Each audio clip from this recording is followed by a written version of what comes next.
Hi guys, my name is Abdul Bashar and welcome back to Aspiring African. In Africa, corruption is always a popular topic. For years and years it has been discussed and highly debated in media, in politics, and even across the dinner table. Yet the problem ceases to go away. I certainly don't claim to have all the answers, but what I can say is that some countries are doing better than others. And in this episode, I wanted to highlight and distinguish between the least and most corrupt countries in Africa.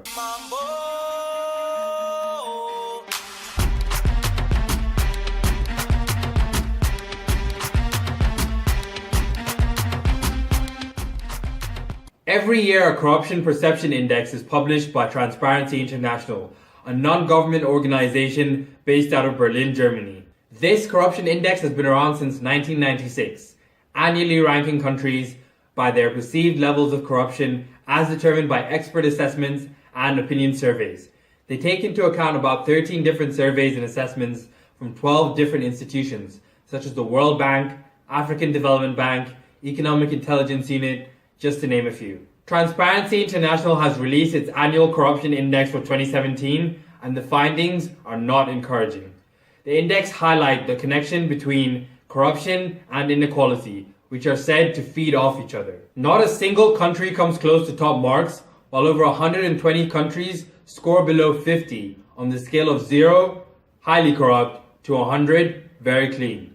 This means less than a third of the countries are below the midpoint. Corruption has become a global crisis, and Jose Ugaz, the chairman of Transparency International, has called all parties to action, saying, "We do not have the luxury of time. Corruption needs to be fought with urgency so that the lives of the people across the world can improve." Sub-Saharan Africa has a low average score of 31, compared to the global average of 46, while only 5 countries of 46 have scores above 50. Transparency International says that low-ranked countries are plagued by untrustworthy and badly functioning public institutions like the police and the judiciary. One might add that in these countries, men are bigger than the institutions, thus creating a whole culture of impunity. There is no one who can bring the big men to justice, so they brazenly loot and steal in order to further enrich themselves at the expense of the poorer masses.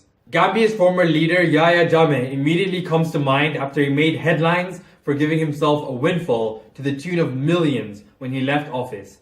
He is only one of a larger number of unpatriotic politicians who steal and loot from their own countries. Of the 13 countries with scores of less than 20 out of a possible 100, 6 are sub-Saharan African countries. The bottom 2 countries in the world rankings are also African countries. Countries like South Sudan saw declines of up to 4 points, and even highly ranked Botswana shed 3 points from its 2016 score of 63. Lesotho dropped 5 points from its score, while Burkina Faso and Cape Verde saw 4-point improvements on their 2016 scores.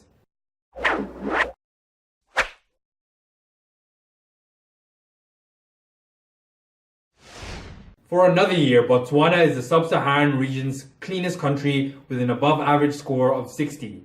It is slightly lower than 2016 and 2015's 63, which has also been a decline from 2014's 64. There is not much to celebrate for Botswana, as it's steadily sliding into the cesspool some of the other countries are in. While Botswana should take some time for some introspection, Cape Verde is approaching its 60-point high of 2012 and comes second in Africa's cleanest countries list.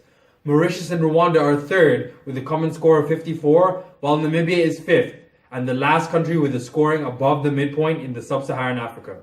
Sao Tome and Principe are 6th, and Senegal and South Africa's 45-point score are enough for a joint 7th. Ghana is 9th, and Burkina Faso is 10th.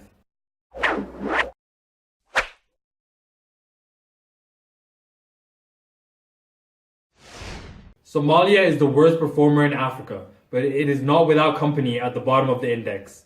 South Sudan's 4-point decline to a score of 11 makes sure Somalia is the only other country which did worse in the world. Guinea-Bissau only did better than Somalia and South Sudan in sub-Saharan Africa, while it is 168th in the world. Eritrea and Angola are a joint 4th worst performer in the region, while the Republic of Congo, Chad, Central African Republic, and Burundi are 5th and 159th in the world. The Democratic Republic of Congo comes in at 10th worst performer, meaning it only did better than 9 other sub-Saharan countries. Only the DRC has a score above 20 in the bottom 10 list. Other countries have 20s and below. There is a lot of work to be done. African leaders that come to office on an anti-corruption ticket will need to live up to their pledges to deliver corruption-free services to their citizens. They must implement their commitments to the principles of governance, democracy, and human rights. This includes strengthening the institutions that hold their governments accountable, as well as the electoral systems that allow citizens to either re-elect them or freely choose an alternative. Well, those are the least and most corrupt countries in Africa. I hope you got to learn something new about the continent. Thank you for watching. See you next time. When everybody watch your moves and they know what you can do and they see that you gon' do it, yeah. When everybody watch your moves and they know what you can do and they see that you gon' do it, yeah. I'm just waiting on the next move, next move.